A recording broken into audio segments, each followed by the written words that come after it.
আসসালামু আলাইকুম। আমি এখন আছি রমনা পার্কে, যে আপনারা দেখতে পাচ্ছেন। আমরা রমনা পার্ককে একটা অশ্লীল পরিবেশ হিসেবে অনেকে জানে, আবার মোটামুটি ভালোও আছে, এটা ততটাও খারাপ নয়। কিন্তু আজকে রমনা পার্কের দৃশ্যটা একেবারেই অন্যরকম। আপনারা দেখতে পাচ্ছেন এখানে নামাজ পড়তেছে, মার্চ পর গাজার উদ্দেশ্যে আসা লোকজনরা এখানে সকলে জামায়াত করতেছে। এবং রমনা পার্ক একটা তাদের বিশ্রামের জায়গা হিসেবে আছে এখানে।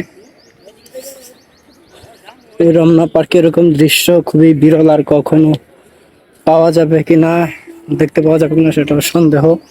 আগে কখনো হয়েছিল কিনা। এই যে দেখেন, এখানে একটা সুন্দর জিনিস রাখছে, গাজা ফিলিস্তিনে গণহত্যা বন্ধ করতে হবে।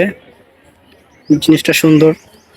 দেখেন, হাজারো মুসলিম জনতার আগমন রমনা পার্ক।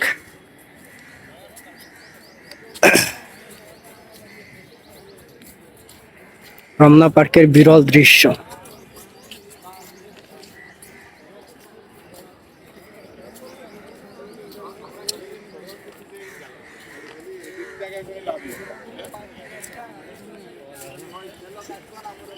জায়গায় জায়গায় নামাজ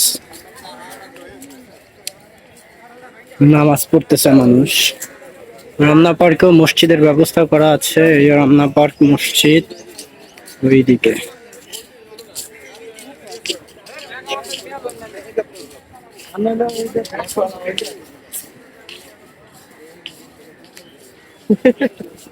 রমনা পার্ক লেক।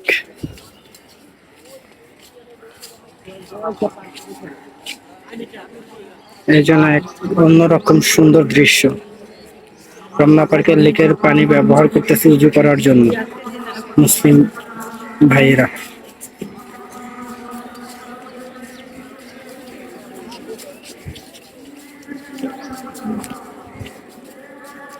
মার্চ পর গাজার উদ্দেশ্যে আসা মুসলিম তাওহীদি জনতারা এই রমনা পার্কে এখন বিশ্রাম নিতেছে।